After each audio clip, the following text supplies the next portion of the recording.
अस्सलाम वालेकुम गाइज़, आप लोग कैसे हो? अल्हम्दुलिल्लाह हम लोग सब अच्छे हैं।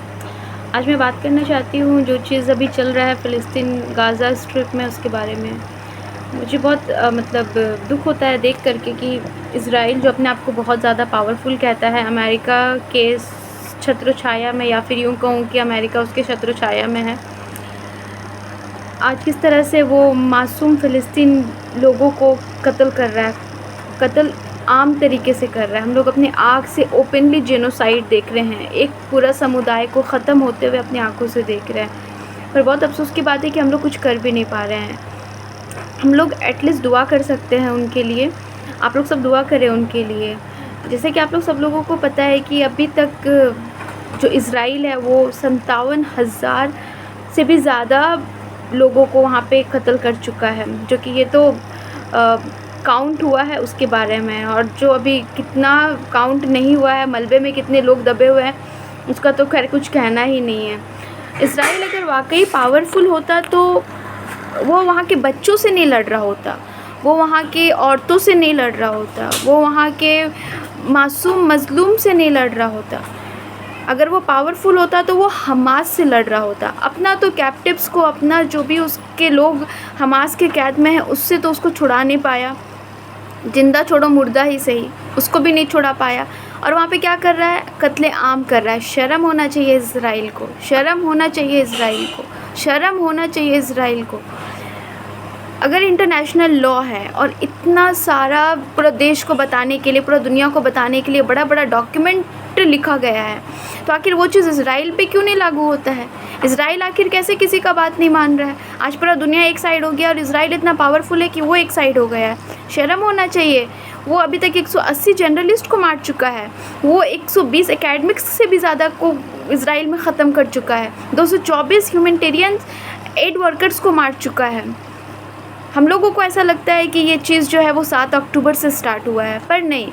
वर्ल्ड वार 2 जब हो रहा था, उसके ख़त्म होते के साथ में ही वर्ल्ड इंटरनेशनल की तरफ से ये प्रेशर बना कि जो भी जूइस है उन लोगों को स्टेट दिया जाए, उन लोगों को जगह दिया जाए, जो फ़िलिस्तीन का जगह चुना गया, और वो यहूदी लोग को फिर वहाँ पे रखा गया। तभी से वो लोग उस जगह को हथियाने लगे। हम लोगों को लगता है कि 7 अक्टूबर में हमास ये चीज़ हमला किया, उसके बाद से इज़राइल उसका बदला ले रहा है। ये बिल्कुल भी गलत है। मुझे आज मैं आप लोग सोच रहे होंगे कि मैं ये सब बातें कर क्यों रही हूँ। मैं ये सब बातें इसीलिए कर रही हूँ कि आँख से पूरी दुनिया देख रही है कि किस तरीके से इज़राइल एक बुज़दिल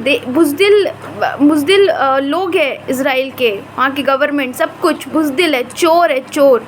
मुझे अफ़सोस हो रहा है इसलिए क्योंकि मेरे कॉन्टेक्स्ट में कई सारे लोग हैं जो इतने अंधभक्त बने हुए हैं, जो सब कुछ देखने के बाद में भी मेरे से मुझे ये चीज़ डायरेक्टली बोल रहे हैं कि मेरा बस चले तो मैं जैसा इज़राइल गाज़ा का हाल किया है, मैं अपने घर, मोहल्ले, गांव को वो चीज़ वैसा हाल कर दूँ। इतना नफ़रत है उनको मुस्लिमों से। यार, अल्लाह आपको ज़हन दिया है, दिमाग दिया है, अकल दिया है, थोड़ा तो इस्तेमाल करो, देखो कि क्या सही है क्या गलत है। कोई भी आपको अगर बोल देगा कि कौवा कान लेके भाग रहा है तो आप दौड़ने लगोगे क्या? अपना ज़हन नहीं है आपके पास? अरे थोड़े टाइम का ज़िंदगी मिला है आपको। अगर कल जाके खुदा ना खास्ता जो भी इंसान इंतकाल तो हो ही जाता है एक ना एक दिन, आपके औलादे जिएंगे, आप नहीं जिएगा। तो आपका जो चरित्र है, आपका जो कैरेक्टर है, आप जो देश दुनिया के लिए कर सकते हैं वो अपने लेवल पे आप करें ना। क्यों नफ़रत फैलाते हैं इस तरीके से? क्यों इतना मुसलमानों से आपको नफ़रत है? अरे अगर कोई मुसलमान में अगर कोई गलत कर रहा है तो ऐसा तो नहीं है कि नॉन मुस्लिम्स बहुत अच्छा है। तो अगर कोई नॉन मुस्लिम्स में गलत कर रहा होता है तो उसके एक लोगों को गलत बोला जाता है, उसकी पूरी कम्युनिटी को उसका ज़िम्मेदार नहीं ठहराया जाता है। मैं मानती हूँ कि आज के टाइम पे कई सारे पंडित हैं, कई सारे मौलाना हैं जो कि गलत जगह पे अपना काम कर रहे होते हैं, जो चीज़ बिल्कुल गलत है। इसका मतलब ये नहीं है कि इससे पूरा इस्लाम मज़हब का कम्युनिटी जो है वो पूरा डिसाइड होता है, या पूरा हिंदुज़म को डिसाइड किया जाता है, वो पूरा उसको डिफ़ाइन कर देता है। नहीं, अगर आपको उसके मज़हब के बारे में जानना समझना है तो उसको बुरा बोलने से पहले, उनके लोगों को बुरा बोलने से पहले आप उनके रिलीजियस को स्टडी करिए ना, उनके बुक्स को स्टडी करिए।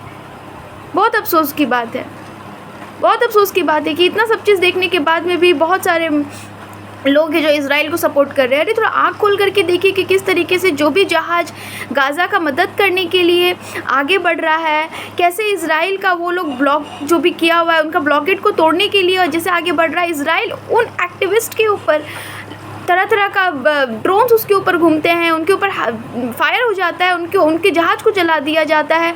देखिए भी कल परसों ही मेडलिन जो है यहूदी लोग वापस से उसको वहाँ के IDF उसको फिर से अपने कब्ज़े में ले लिया है, कोई कम्युनिकेशन उनके साथ नहीं हो पा रहा है। तो मतलब क्या इज़राइल बाप है किसी का?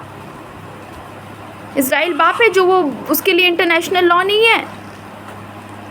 सिर्फ हम लोगों को समाज, पर्यावरण, हम लोगों को देश, हम लोगों को पेड़ पौधा जानवर अपना देश में अपने लोगों के लिए ठीक करना सही है, उसके लिए बड़ा बड़ा लॉ बना रहता है। क्या वो चीज़ गाज़ा फ़िलिस्तीन में नहीं अप्लाई होता है? क्या वहाँ के लोगों को हक़ नहीं है जीने का? क्या वहाँ के बच्चों को हक़ नहीं है नॉर्मल ज़िंदगी गुजारने का? आज सारा देश फेल हो गया है उसके सामने में। क्यों? सब उसका कठपुतला है। मुझे अफसोस होता है। एटलीस्ट मैं ये चीज़ सबके साथ गुजारिश करती हूँ, मेरे मुसलमान भाई बहन, मेरे नॉन मुस्लिम्स भाई बहन, कि आप लोग दुआ करें वहाँ के बच्चों के लिए, वहाँ के लोगों के लिए। कैसा दिल है आपका? अरे दूसरे मुल्क में देखिए कि हर जगह पे फ़िलिस्तीन और गाज़ा के लिए किस तरीके से दूसरे देश के लोग मार्च निकाल रहे हैं।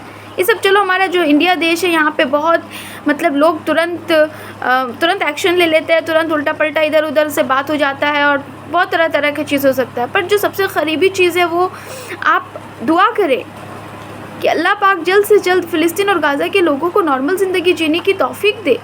और प्लीज़ हम लोगों का जो देश है वहाँ पे नफ़रत ना फैलाएं, एक दूसरे से मोहब्बत करें। और फिर जब अल्लाह जो चीज़ चाहेगा वो चीज़ तो उस समय होगा ही होगा। लेकिन आज चूँकि हम लोग ज़िंदा है तो ईमान का सबसे कमतर दर्जा ये है कि अगर कहीं बुरा हो रहा है तो अगर आप कुछ नहीं कर सकते हो, नहीं बोल सकते हो, तो दिल में बुरा जानो। अंधभक्त बन करके किसी भी एक कम्युनिटी को टारगेट ना करें कि इज़राइल अगर वहाँ पे वैसा कर रहा है तो हम लोगों का बस चले तो हम इंडिया में भी वैसा स्टार्ट कर दें। क्यों करना है? अरे आप अपना रिलीजन को अच्छे से फॉलो करो, हम अपने रिलीजन को फॉलो कर रहे हैं। नफ़रत क्यों फैलाना है? नफ़रत के आग में रोटी क्यों सेकते हो? ये जो भी लीडर्स है, जो भी नेता है, वो लोग इस तरह का अगर काम करते भी तो तुम्हारे पास तो ज़हन है ना, अक्ल है ना। इस चीज़ को समझिए कि कितने परेशान हाल में है आज हमारे फ़िलिस्तीन के लोग। और अंधे ना बनिए देख करके भी। उम्मीद करती हूँ कि आप लोगों को थोड़ा तो अक्ल आएगा और थोड़ा तो समझ में आएगा जो इस तरह का गलत मैसेजेस करते हैं, जिस तरह का गलत थॉट रखते हैं। और फिर होना तो वही है जो अल्लाह चाहता है। तो बेशक हम लोग अल्लाह का मदद के लिए इंतज़ार कर रहे हैं और हम लोग अपनी तरफ से दुआ कर रहे हैं, क्योंकि दुआ मोमिन का सबसे बड़ा हथियार है।